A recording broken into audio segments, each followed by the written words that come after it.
விழுப்புரம் அருகே போலீஸ் மனைவியை இரும்பு கம்பியால் தாக்கி 12 சவரன் நகையை வழிப்பறி செய்த பாரதிய ஜனதா கட்சி நிர்வாகியை போலீசார் கைது செய்தனர். விழுப்புரம் அருகே உள்ள மரகதபுரத்தில் கடந்த 8ஆம் தேதி காவலர் முத்துக்குமார் என்பவரின் மனைவியை இரும்பு கம்பியால் தாக்கி மர்ம நபர் 12 சவரன் நகைகளை பறித்துச் சென்றார். இது தொடர்பாக விழுப்புரம் தாலுகா காவல் நிலைய போலீசார் தனிப்படை அமைத்து கொள்ளையனை தேடி வந்தனர். இந்த நிலையில் நேற்றைய தினம் விழுப்புரம் தேசிய நெடுஞ்சாலையில் சோதனையில் ஈடுபட்ட போலீசார் இருசக்கர வாகனத்தில் வந்த இளைஞர் ஒருவரை பிடித்து விசாரித்தனர். அந்த இளைஞர் கடலூர் மாவட்டம் முள்ளிக்காரம்பட்டையைச் சேர்ந்தவர் என்பதும் பாரதிய ஜனதா கட்சியின் நகர இளைஞரணி செயலாளர் பொறுப்பு வகிப்பதும் தெரியவந்தது. தொடர்ந்து நடைபெற்ற விசாரணையில் பாஜக பிரமுகர் வழிப்பறியில் ஈடுபட்டதை ஒப்புக்கொண்டார். திடீரென போலீசாரிடமிருந்து தப்பிக்க முயன்ற அந்த இளைஞர் தவறி விழுந்து கையில் எலும்பு முறிவு ஏற்பட்டது. அவரை மீட்ட போலீசார் மருத்துவமனையில் அனுமதித்தனர். வழிப்பறியில் ஈடுபட்ட பாஜக பிரமுகரிடம் 4 லட்சம் ரூபாய் மதிப்புள்ள 11 சவரன் தங்க நகைகள், இருசக்கர வாகனம், இரும்பு கம்பி ஆகியவற்றை போலீசார் பறிமுதல் செய்துள்ளனர். கைது செய்யப்பட்டுள்ள பாஜக நிர்வாகி மீது விழுப்புரம், கடலூர் மாவட்டங்களில் 28 திருட்டு, வழிப்பறி, கொள்ளை வழக்குகள் நிலுவையில் உள்ளதாக போலீசார் தெரிவித்துள்ளனர். உடனுக்குடன் செய்திகளை தெரிந்து கொள்ள திருப்பூரில் பனியன் கம்பெனி பூட்டை உடைத்து தையல் இயந்திரங்களை விற்பனை செய்த பாஜக நிர்வாகியை போலீசார் கைது செய்துள்ளனர்.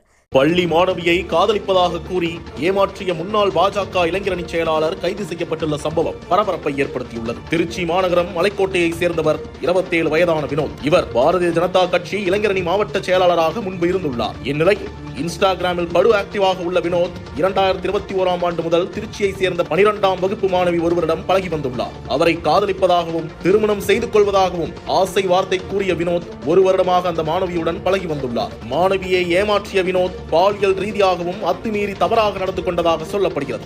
இந்நிலையில் கடந்த டிசம்பர் மாதம் திடீரென மாணவியுடனான தொடர்பை முடித்துக் கொள்ள நினைத்த வினோத் அவரை பிளாக் செய்துள்ளார். தொலைபேசி, வாட்ஸ்அப் என எதிலும் தொடர்பு கொள்ள முடியாததால் வேதனை அடைந்த மாணவி ஒரு கட்டத்தில் தான் ஏமாற்றப்பட்டதை உணர்ந்துள்ளார். உடனடியாக அந்த மாணவி சைல்டு ஹெல்ப் லைனில் தொடர்பு கொண்டு இந்த தகவல்களை தெரிவித்துள்ளார். அவர்கள் தந்த அறிவுறுத்தலின்படி ஸ்ரீரங்கம் அனைத்து மகளிர் காவல் நிலையத்தில் சிறுமியின் பெற்றோர் புகார் அளித்துள்ளனர். இந்நிலையில் விசாரணையை தொடங்கிய போலீசார் போக்சோ சட்டத்தின் கீழ் வழக்கு பதிவு செய்து வினோத்தை கைது செய்தனர். இந்நிலையில் மேற்கு வங்கத்தில் குழந்தை கடத்தல் வழக்கில் நடிகையும் பாஜக மாநில மகளிர் அணி தலைவியுமான ரூபா கங்குலி உள்ளிட்ட 2 பெயர் சேர்க்கப்பட்டுள்ளது. மேற்கு வங்கத்தில் சில தனியார் மருத்துவமனைகள் மற்றும் சில ஆதரவற்ற இல்லங்களில் குழந்தைகள் கடத்தப்படுவதாக குற்றச்சாட்டு எழுந்தது. இது தொடர்பாக விசாரணை நடத்திய போலீசார் மருத்துவர்கள் மற்றும் தொழிலதிபர்கள் உள்ளிட்ட 12 பேரை கைது செய்தனர். இந்த சம்பவத்தில் பாஜக மாநில மகளிர் அணி தலைவி ரூபா கங்குலி, தேசிய பொதுச் செயலாளர் கைலேஷ் விஜய்வர்கியா உள்ளிட்டோருக்கு தொடர்பு இருப்பது விசாரணையில் தெரியவந்துள்ளது. இது தொடர்பாக சிஐடி போலீசார் விசாரணை நடத்தி வருகின்றனர். இதனிடையே தலைமறைவான மேற்கு வங்க மாநில பாஜக பொதுச் செயலாளர் ஜூகி சௌத்ரியை இந்திய நேபாள எல்லையில் சிஐடி போலீசார் கைது செய்தனர்.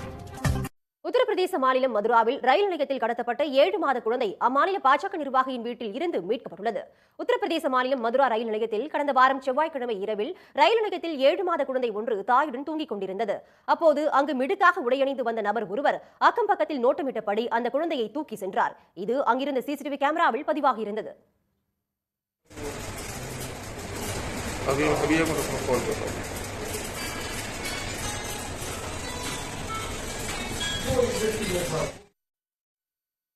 இது தொடர்பாக விசாரணை மேற்கொண்ட போலீசார் மதுரா ரயில் நிலையத்தில் இருந்து ஆனால் பாரதிய ஜனதாக்குள்ள என்னாச்சு?